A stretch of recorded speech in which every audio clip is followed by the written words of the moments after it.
ہمارے ہاں نا کچھ لوگ تو تباً سخت ہیں، اللہ معاف فرمائے، اور کچھ رد عمل کے طور پر سخت ہو گئے۔ کچھ باتیں دلوں میں بیٹھ گئی ہیں جنہوں نے طبیعتوں کو سخت کر دیا۔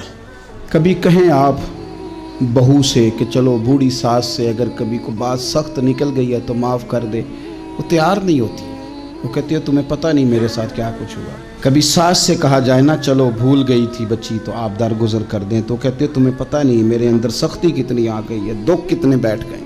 ہم نا طبیعتوں میں سختی کر بیٹھے، ہمارے دل دھڑکتے ضرور ہیں لیکن صرف اپنے بچوں کے لیے، ہمارے سینوں میں درد اٹھتا ضرور ہے لیکن صرف اپنوں کے لیے۔ ہم نے نا 2 4 5 6 باتیں جمع کر کے ان پر پورا ذہن بنا کے سخت ہو گئے ہیں، طبیعتیں سخت ہیں، دل سخت ہیں۔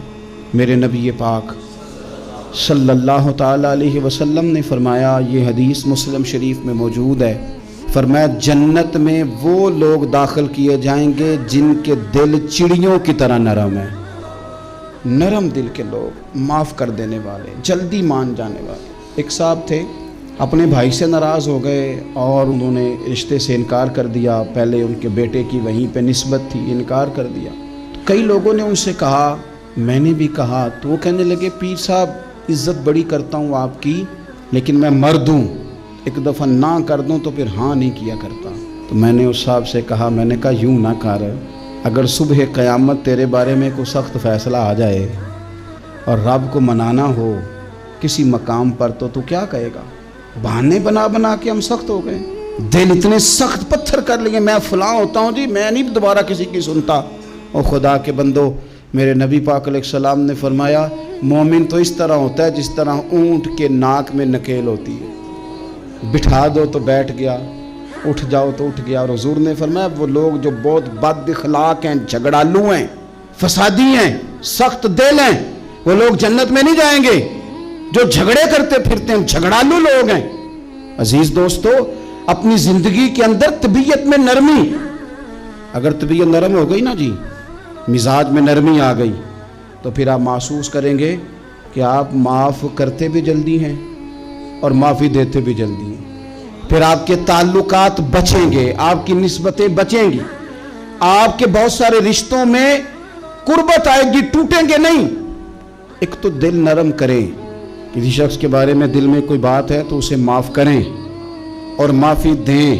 کچھ لوگ بالکل ٹھیک ٹھاک ہوتے ہیں، کوئی ناراضگی نہیں ہوتی، لیکن آپ نے بچی کی شادی کا کارڈ دیا نہیں تو فوراً ناراض ہو جاتے ہیں، اور پھر آپ سمجھا رہے ہیں، قائل کر رہے ہیں، وہ تیار ہی نہیں ہے قائل ہونے کو۔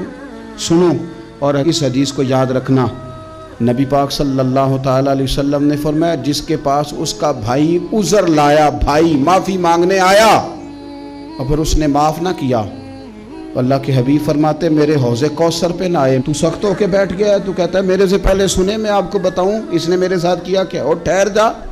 اگر حساب کتاب کے بعد معافی والا اصول رکھ لیا جائے کہ پہلے حساب کتاب ہوگا، غلطیوں کا مداوع ہوگا، پھر معافی ہوگی، تو یہی حساب اگر رب کریم بندوں کے ساتھ کرے تو پھر میں اور آپ کدھر جائیں گے؟ تو اس سادی بات پہ آ جاؤ نا، تو 2 جملوں میں حضور نے سمجھائی ہے، فرمایا تم رب کے بندوں کو معاف کر دو، اللہ تمہیں معاف کر دے گا۔ رمضان المبارک کے تشریف لانے سے پہلے اپنی طبیعت کے اندر ایسا ذوق لائیں، ایسی طبیعت لائیں کہ ہم نے معافی دینی بھی ہے اور معافی لینی بھی ہے۔ بعض اوقات ہم رسم ادا کرتے ہیں شب برات سے پہلے، یہ سوشل میڈیا پہ چل گیا، فلانے کو فلان کہہ دیا، اگر کوئی کبھی ہوئی نا تو معاف، ایسے تو نہیں نا معافیاں ہوتی۔ ہمیں پتہ ہوتا ہے ہم سے کون ناراض ہے، ہمیں خبر ہوتی ہے ہم نے کس کو تکلیف دی، ہمیں پتہ ہوتا ہے کس نے ہمارے لہجوں سے پریشانی پائی ہے، کون ہے جو ہماری وجہ سے اذیت کا شکار ہے، تو اس سے جا کے معافی مانگے، تو یہ چیزیں معافی کا سبب بن جائیں۔